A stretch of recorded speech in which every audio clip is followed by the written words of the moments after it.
बिस्मिल्लाहिर्रहमानिर्रहीम। इय्याक नअबुदु व इय्याक नस्तईन। तमाम मेरी काबीना को और जितने भी हमारे सेक्रेटरीज बैठे हैं, सबको अस्सलाम वालेकुम व रहमतुल्लाहि व बरकातहू।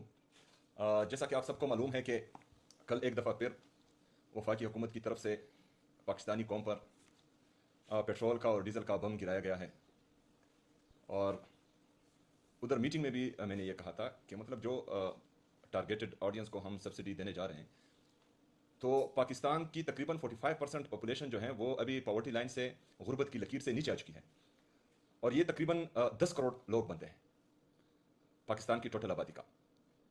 तो ये जो इम्पैक्ट है महंगाई का, ये हमारी इन गरीब आवाम पर जो तकरीबन अभी 45% तक पहुंच चुकी है, इसके बाद मिडिल क्लास और मैं बहसीयत वज़ीर आला ये जो महंगाई आ रही है इसका बोझ बर्दाश्त नहीं कर पा रहा। तो आम आवाम जो है, जो हमारी लोअर मिडिल क्लास, हालांकि अपर मिडिल क्लास भी जो अभी इसके बाद महंगाई आने वाली है वो बर्दाश्त नहीं कर पाएगी।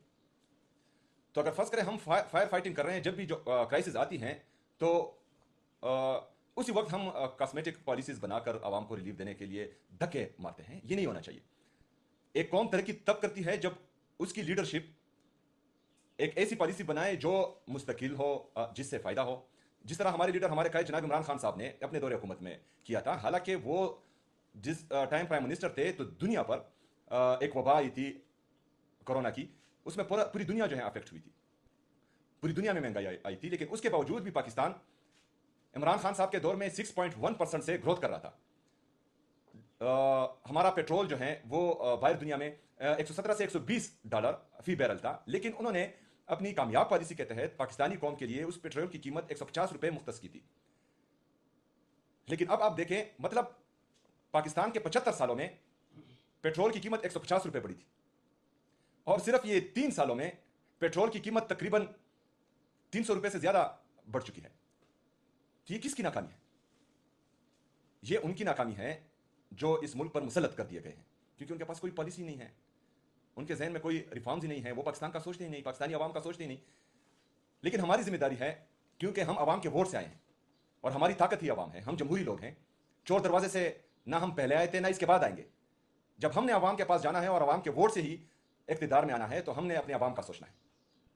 तो इसके लिए हम ऑलरेडी जो पॉलिसी अनाउंस कर चुके थे मोटरसाइकिल के लिए, हमारे फार्मर्स के लिए, वो नेशनल लेवल तक अभी पहुंच गई है। इसके साथ साथ क्योंकि नेशनल क्राइसिस है, तो इसमें हम जो है पाकिस्तान का साथ देंगे।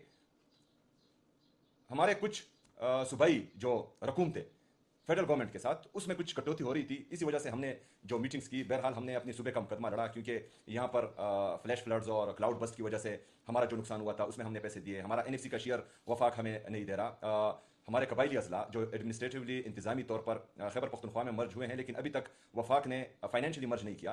तो जो हमारे कबायली अजला का हक है एनएफसी में, वो बाकी सूबे का रहे हैं और हमें नहीं दिया जा रहा, वो भी हमने बताया। इसके साथ साथ जो नेशनल पॉलिसी के तहत हमारे आवाम को ज़बरदस्ती अपने घरों से निकाला गया है, तो उनको भी हम रिलीफ दे रहे हैं। वो पैसे भी जो है सूबाई हुकूमत अपनी जेब से दे रही है। इसके साथ साथ नेशनल पॉलिसी के तहत दोबारा दहशतगर्दी ने सर उठा लिया है, तो उसको भी जो है हम काउंटर करने की कोशिश कर रहे हैं, और उस पर भी हमारा काफ़ी सारा पैसा लग रहा है। तो ये सारी बातें जो हैं हमने उनके सामने रखी, और जो उनका इरादा था हम पर कट लगाने का, तो वो हमने इंतहाई दर्जे मिनिमाइज़ कर दिया। मुज़म्मिल असलम साहब भी वहाँ पर मौजूद थे, उन्होंने भी बेहतरीन मुकदमा लड़ा। मैं उनको भी खिराज तहसीन पेश करता हूँ।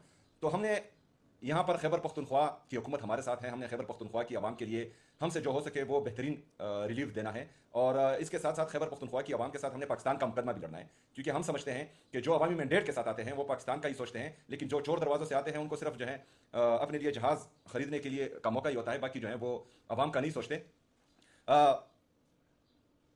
नेशनल या वफाकी हुकूमत, इसको चाहिए पॉलिसी बनाए पाकिस्तान के लिए, क्योंकि हमारी जो फॉरेन रिजर्व है, अगर फ़र्ज़ करें इसी तरीके से हम पेट्रोल ख़रीदते रहे और हमारे ट्रेड डेफिसिट है पाकिस्तान में, तिजारती खसारा दिन ब दिन बढ़ता जा रहा है, क्योंकि एक्सपोर्ट है ही नहीं और इंपोर्ट दिन ब दिन बढ़ता जा रहा है। जो हमारे साथ ऑलरेडी डॉलर है तो वो इंपोर्ट करने में मुल्क से बाहर ही जाएंगे।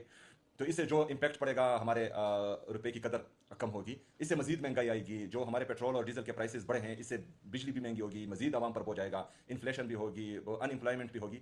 तो ये तमाम चीज़ों के लिए जो है मेरे ख्याल में एक जो है फ्यूचर की पॉलिसीज़ बनानी चाहिए वफाकी हुकूमत को।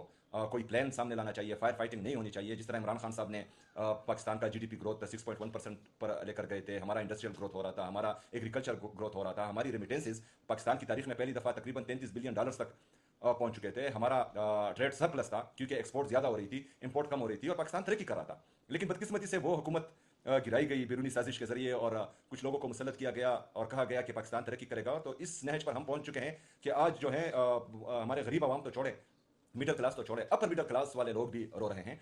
तो मैं चाहता हूं कि हमारी हुकूमत खैबर पख्तूनख्वा में एक प्रोविंशियल क्राइसिस पॉलिसी लाए, ताकि जितनी भी हमारे आफात आते हैं, चाहे नेचुरल डिजास्टर हो चाहे नेशनल क्राइसिस हो, तो उसमें हम जो है सबसे पहले अपने आवाम को देखें और अपने आवाम के लिए हर मुमकिन कोशिश करें कि उनको रिलीफ दें इसके तहत।